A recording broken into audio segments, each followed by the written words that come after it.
Kendrick Lamar, we out here cooking up some music. Express themselves like that, but I don't know if they'll quite understand how much, like, I have. Recognize my life, ridicule my fight.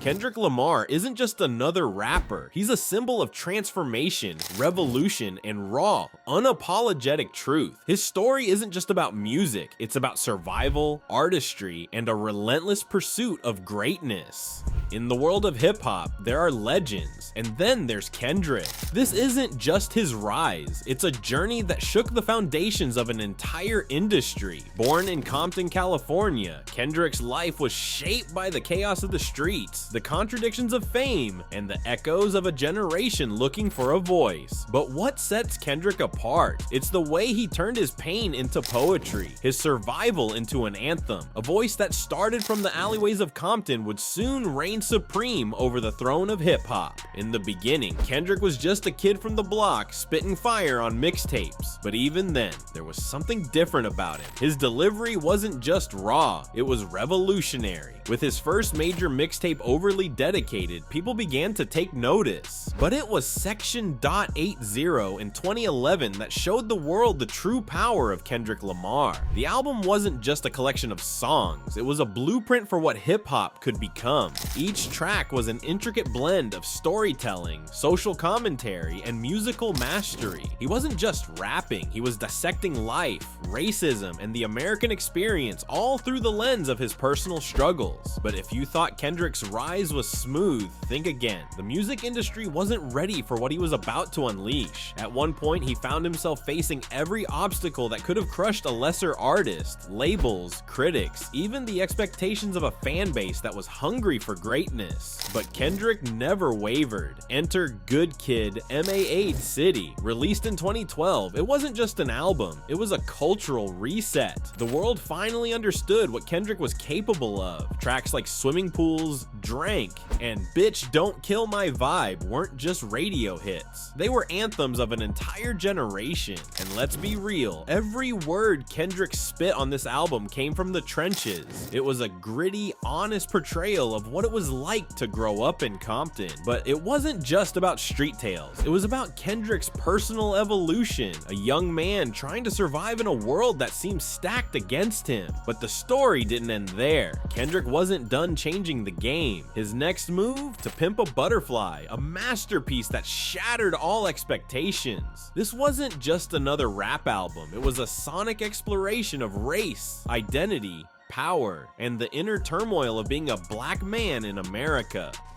Kendrick had a message that went far beyond hip-hop. It was a conversation with the entire world. Tracks like All Right became a rallying cry, an anthem for the oppressed, the unheard, the overlooked. We Gon' Be Alright wasn't just a catchy hook, it was a declaration, it was hope. But if you think that was Kendrick's peak, think again. In 2017, he dropped Damn, an album that continued to prove why he was the undisputed king of the genre. With its raw, uncompromising approach, Damn became an international sensation. Songs like Humble and DNA cemented his place at the top of the hip-hop game. But it wasn't just about chart-topping singles, it was the depth of his lyricism, the complexity of his narrative. Kendrick was more than a rapper, he was an artist, he was a philosopher, and he wasn't afraid to speak on things that made the world uncomfortable. And then came the Pulitzer Prize. Yes, you heard that right. A rapper from Compton won the highest honor an artist can receive. Kendrick Lamar became the first artist outside the classical and jazz genres to win the prestigious award for Damn.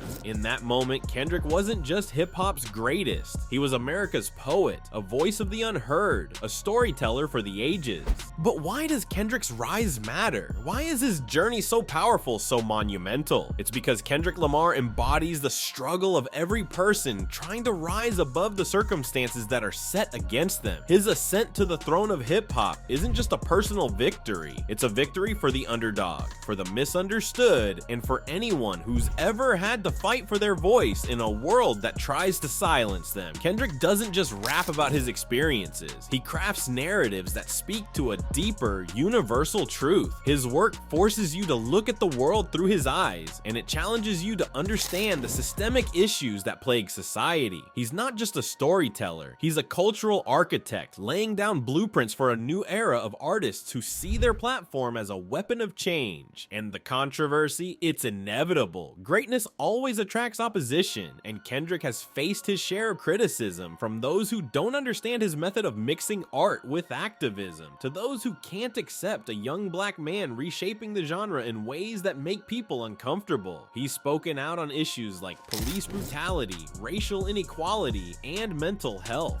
topics that others shy away from. But that's Kendrick's gift. He doesn't just take the easy path, he tackles the hardest, most painful conversations head on, and he does it with unmatched lyricism. His ability to speak for the voiceless and use his art as a form of protest is what makes Kendrick Lamar not just a rapper, but a cultural leader. He's elevated hip-hop to a new level, one where it's not just about the beats, the bars, or the swag. It's about storytelling, about changing the narrative, and about empowering others to find their voice in the process. As the world continues to shift, Kendrick Lamar's place in the game remains unchallenged. He's built his empire on authenticity, creativity, and an unyielding commitment to pushing the boundaries of what hip-hop can be. And if there's one thing we've learned from his journey, it's that the throne of hip-hop is not reserved for those who play by the rules. It's for those who dare to break them. Kendrick's rise from the streets of Compton to global dominance isn't just a story of fame and fortune. It's a testament to the power of resilience, the importance of representation, and the impact of speaking truth to power. His legacy is not just in the music he's made, but in the doors he's opened for the next generation of artists to continue this fight for authenticity, justice, and change.